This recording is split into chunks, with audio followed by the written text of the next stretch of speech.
Middle ইস্টের যুদ্ধের এমন একটা মোড়ে আমরা দাঁড়িয়ে আছি যেখানে আর মাত্র একটা ভুল, ব্যাস পৃথিবীর মানচিত্র থেকে একটা পুরো অঞ্চল মুছে যেতে পারে। ইরান এবার আর কোনো লুকোচুরি খেলছে না, তারা সরাসরি হাত রেখেছে কিয়ামতের বাটনে। টার্গেট ইসরায়েলের হার্ট, ডিমোনা নিউক্লিয়ার রিঅ্যাক্টর। দর্শক, আজকের পরিস্থিতিটা একটু ঠান্ডা মাথায় বোঝার চেষ্টা করুন। এতদিন আমরা শুনছিলাম মিসাইল হামলা, ড্রোন হামলা বা তেলের খনিতে আগুন, কিন্তু গত 24 ঘন্টায় গেমটা সম্পূর্ণ বদলে গেছে। ইরান পরিষ্কার জানিয়ে দিয়েছে, যদি তাদের অস্তিত্বে আঘাত লাগে তবে তারা এমন এক বিস্ফোরণ ঘটাবে যা পুরো মধ্যপ্রাচ্যকে শ্মশানে পরিণত করবে।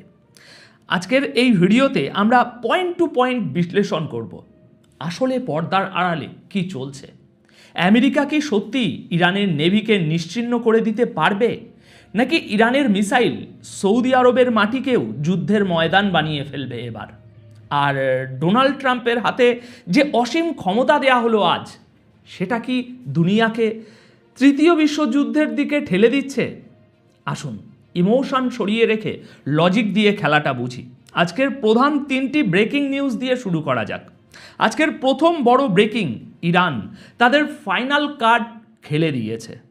তেহরান সরাসরি হুমকি দিয়েছে যে আমেরিকা বা ইসরায়েল যদি ইরানে রেজিম চেঞ্জ বা সরকার পরিবর্তনের চেষ্টা করে, তবে এবার ইরানের মিসাইল সোজা গিয়ে পড়বে ইসরায়েলের ডিমোনা পরমাণু কেন্দ্রে। এর মানে বোঝেন, একটা নিউক্লিয়ার বিপর্যয়। দ্বিতীয় এবং অত্যন্ত শকিং খবর, যুদ্ধ আর শুধু ইরান বা ইসরায়েলের বর্ডারে আটকে নেই। সৌদি আরবের আকাশে এবার মিসাইল ইন্টারসেপ্ট করা হয়েছে। রিয়াদের কাছে আমেরিকান ঘাঁটির উপর ইরানের ক্রুজ মিসাইল হামলা, যা প্রমাণ করে সৌদি আরব এখন সরাসরি যুদ্ধের ফ্রন্ট লাইন। তৃতীয় এবং সম্ভবত সবচেয়ে বড় গেম চেঞ্জার, আমেরিকার সেনেটে ডোনাল্ড ট্রাম্পের যুদ্ধ ক্ষমতা বা ওয়ার পাওয়ার্স কমানোর যে প্রস্তাব, সেটা পুরোপুরি বাতিল হয়ে গেছে। অর্থাৎ ট্রাম্প এখন লাগামহীন, তাকে আটকানোর আর কেউ নেই। অপারেশন এপিক ফিউরি এখন আরও ভয়ঙ্কর রূপ নিতে চলেছে।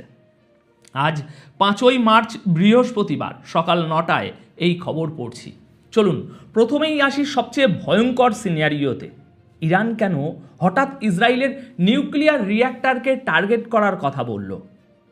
দেখুন, ইরানের একজন শীর্ষ সামরিক কর্মকর্তা গতকাল সন্ধ্যায় স্পষ্ট ভাষায় বলেছেন, আমেরিকা এবং ইসরায়েল যদি ইরানের বর্তমান সরকারকে ক্ষমতাচ্যুত করার কোনো ষড়যন্ত্র করে, তবে তারা আর কোনো মিলিটারি বেস দেখবে না, তারা সোজা হিট করবে ডিমোনায়।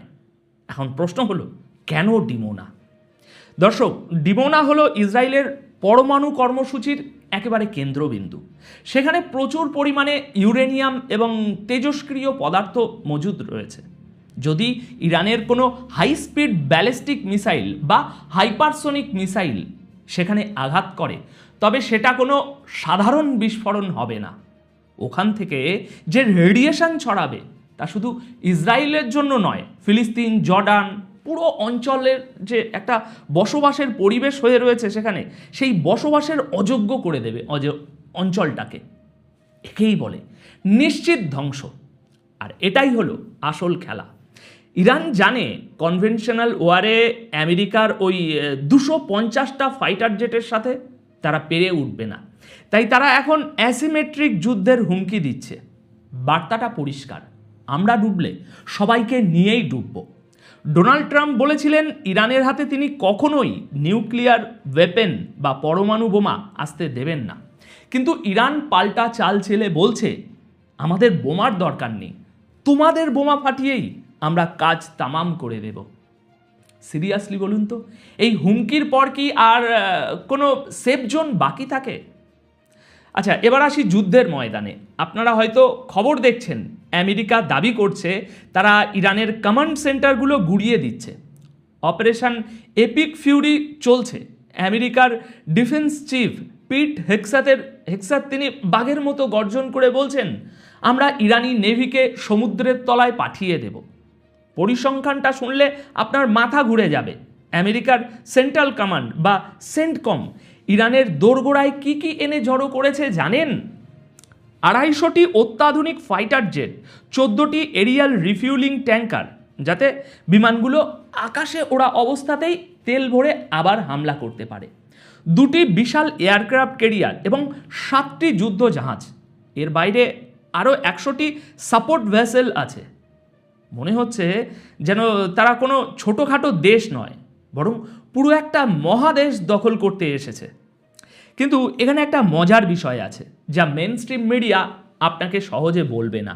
সেটা হলো দ্য ফগ অফ ওয়ার। যুদ্ধের সময় সত্য খবর পাওয়া খড়ের গাদায় সূচ খোঁজার মতো। আমেরিকা দাবি করছে তারা ইরানের শাহিদ বাগেরি ক্লাস যে শিপ সেটা ধ্বংস করেছে, ভিডিও রিলিজ করছে।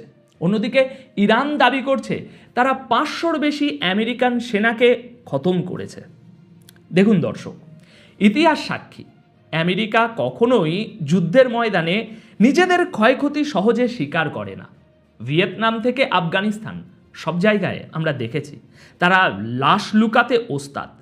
তাই আমার আপনাদের কাছে অনুরোধ, কোনো খবরকে হুট করে ফেক নিউজ বা প্রপাগান্ডা বলে উড়িয়ে দেবেন না। মনে রাখবেন, যখন সবাই ভাবছে আমেরিকা একতরফা পিটিয়ে যাচ্ছে, তখন ইরানের সাইলেন্ট মিসাইলগুলো কিন্তু নিঃশব্দে তাদের কাজ করে যাচ্ছে। ওয়াশিংটনের ক্যাপিটাল হিলে কিন্তু এখন আর উৎসবের মেজাজ নেই, সেখানে শোকের ছায়া। ডেমোক্রেটরা ট্রাম্পকে প্রশ্ন করছে, বোমা তো মারছো, কিন্তু বের হওয়ার রাস্তা, এক্সিট প্ল্যান কি জানা আছে? জানা নেই। এবার চলুন ম্যাপের একটু নিচের দিকে তাকাই, অর্থাৎ সৌদি আরব, আমাদের তৃতীয় এবং অত্যন্ত ক্রিটিক্যাল পয়েন্ট। গতকাল 4 মার্চের রাতে রিয়াদের কাছে আল খারাজ শহরের আকাশে আগুনের গোলা দেখা গেছে। সৌদি ডিফেন্স মিনিস্ট্রি দাবি করেছে তারা 3টি ইরানি ক্রুজ মিসাইলকে মাঝ আকাশেই ধ্বংস করে দিয়েছে। এখন প্রশ্ন হলো, এই মিসাইলগুলো কোথায় যাচ্ছিল? দর্শক, এই আল খারাজ এলাকাতেই কিন্তু অবস্থিত আমেরিকার সেই কুখ্যাত প্রিন্স সুলতান এয়ারবেস, যেখানে ট্রাম্পের অপারেশন এপিক ফিউরির জন্য এই মুহূর্তে 40টিরও বেশি রিফিউলিং ট্যাঙ্কার এবং স্পাই প্লেন রাখা আছে। ইরান খুব ক্যালকুলেটিভভাবেই এই হামলা চালিয়েছিল। সৌদি আরব আগে বারবার বলেছিল আমাদের মাটি ব্যবহার করে ইরানের উপরে হামলা করা যাবে না, তারা নিরপেক্ষ থাকতে চেয়েছিল। কিন্তু বাস্তবতা হলো, আমেরিকার ঘাঁটি যখন আপনার মাটিতে, তখন আপনি চাইলেও নিরপেক্ষ থাকতে পারবেন না। ইরান এটাকে রেড লাইন হিসাবে দেখেছিল, কিন্তু যখন তাদের সর্বোচ্চ নেতাকে হত্যা করা হলো, তখন ইরান সেই রেড লাইন আজ ক্রস করে দিয়েছে। সৌদি আরবের জন্য এটা একটা ভয়ানক দুঃস্বপ্ন। একদিকে আমেরিকা তাদের বন্ধু, অন্যদিকে প্রতিবেশী ইরান তাদের শত্রু।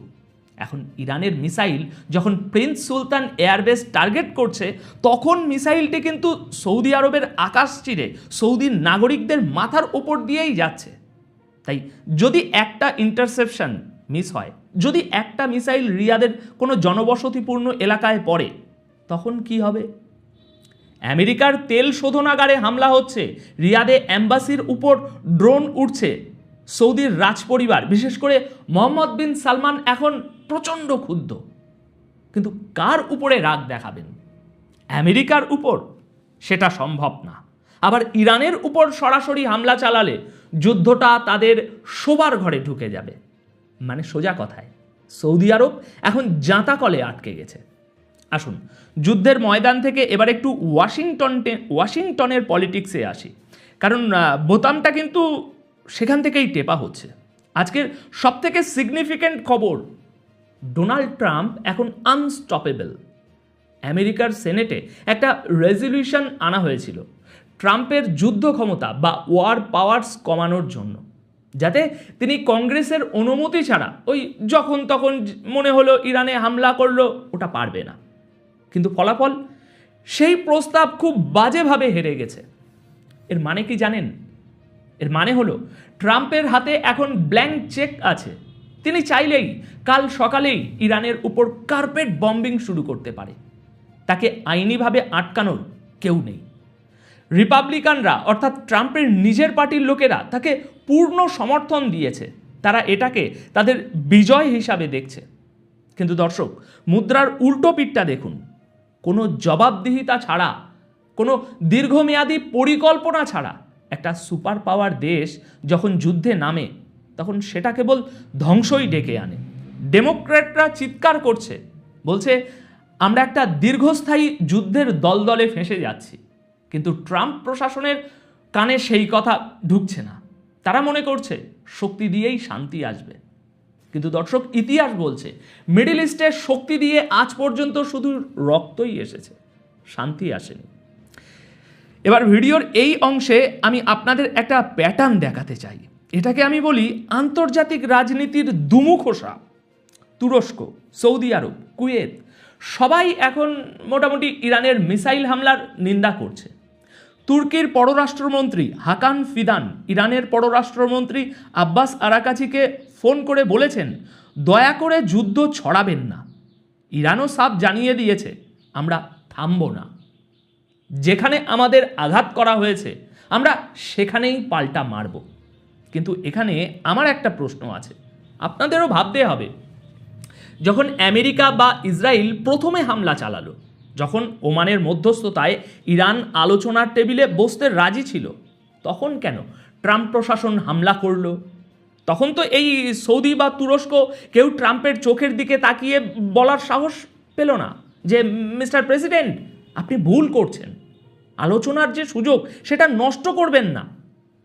কেউ বলল না, কারণ আমেরিকার বিরুদ্ধে কথা বলার হ্যাসিয়াত বা ক্ষমতা এদের কারো নেই। এখন যখন ইরান পাল্টা মার দিচ্ছে, তখন সবাই শান্তির বুলি আওড়াচ্ছে। এটাকে কি হিপোক্রেসি বলবেন না? এটা কি হিপোক্রেসি না? ওমানি মিনিস্টার হামলার ঠিক আগের দিন বলেছিলেন যে ইরান প্রায় সব শর্ত মেনে নিয়েছিল। তাহলে যুদ্ধটা কে চাপিয়ে দিল? নেতানিয়াহু বা ট্রাম্পকে তুমি ভুল করেছো এটা বলার মেরুদণ্ড আন্তর্জাতিক সম্প্রদায়ের নেই। তাই তারা এখন সহজ টার্গেট ইরানকে জ্ঞান দিচ্ছে। কিন্তু ইরান এখন আর ওই সোনার মুডে নেই। তারা দেওয়ালে পিঠ থেকে যাওয়া সেই লড়াকু, যে জানে তাদের হারানোর আর কিছুই অবশিষ্ট নেই। এখানে আরেকটা ছোট্ট কিন্তু খুবই গুরুত্বপূর্ণ পয়েন্ট মিস করবেন না। ইরান কেন বারবার রিজিম চেঞ্জের কথা বলছে? কারণ খবর আসছে আমেরিকা এবং ইসরায়েল শুধু বাইরে থেকে বোমা মারছে না, তারা ইরানের ভিতরেও আগুন লাগানোর চেষ্টা করছে। বিভিন্ন অ্যান্টি গভর্নমেন্ট গ্রুপকে অস্ত্র দিয়ে তারা ইরানের ভিতর থেকে গৃহযুদ্ধ বাঁধানোর প্ল্যান করছে। দর্শক, এটাকে বলে ফিফথ কলাম স্ট্র্যাটেজি, মানে বাইরের শত্রুর সাথে সাথে ঘরের শত্রু দিয়েও আক্রমণ করা। আর ঠিক এই কারণেই ইরান এত অ্যাগ্রেসিভ। তারা জানে যদি এখনই শত্রুকে কোনোভাবে জবাব না দেওয়া হয়, তবে তাদের দেশটা ইরাক বা লিবিয়ার মতো টুকরো টুকরো হয়ে যাবে। এখন সর্বশেষ একটা কথা বলি, দেখুন দর্শক, আমরা এমন এক সময়ে বাস করছি যখন সকালে ঘুম থেকে উঠে আপনি হয়তো শুনবেন যে তেলের দাম $200 পার হয়ে গেছে, অথবা মধ্যপ্রাচ্যের কোনো একটি দেশ ম্যাপ থেকে পুরোপুরি মুছে গেছে। ইরানের এই নিউক্লিয়ার জুয়া খেলা কি সত্যি কোনো কাজে আসবে, নাকি এটা ডোনাল্ড ট্রাম্পকে আরও বড় কোনো হামলার অজুহাত পাইয়ে দেবে? ডিমোনায় যদি সত্যি একটা মিসাইল পড়ে, তবে সেই তেজস্ক্রিয়তা কি বর্ডার বা ধর্ম দেখে ছড়াবে, নাকি আমরা সবাই সেই বিষাক্ত গ্যাসের শিকার হতে যাচ্ছি? পরিস্থিতি অত্যন্ত জটিল এবং প্রতি মুহূর্তে পাল্টাচ্ছে। আমরা আমাদের সাধ্যমতো চেষ্টা করছি ফিল্টার ছাড়া আসল সত্যটা আপনাদের সামনে আনার। আমার আপনাদের কাছে একটাই প্রশ্ন, আপনার কি মনে হয়, ইরান কি সত্যি ডিমোনায় হামলা করার সাহস দেখাবে? কমেন্ট সেকশন আপনাদের জন্য খোলা। লজিক দিয়ে আপনার মতামত জানান। দেখা হচ্ছে পরের ভিডিওতে। ততক্ষণ পর্যন্ত চোখ কান খোলা রাখুন, ভালো থাকুন, সুস্থ থাকুন। ধন্যবাদ আপনাদের সকলকে।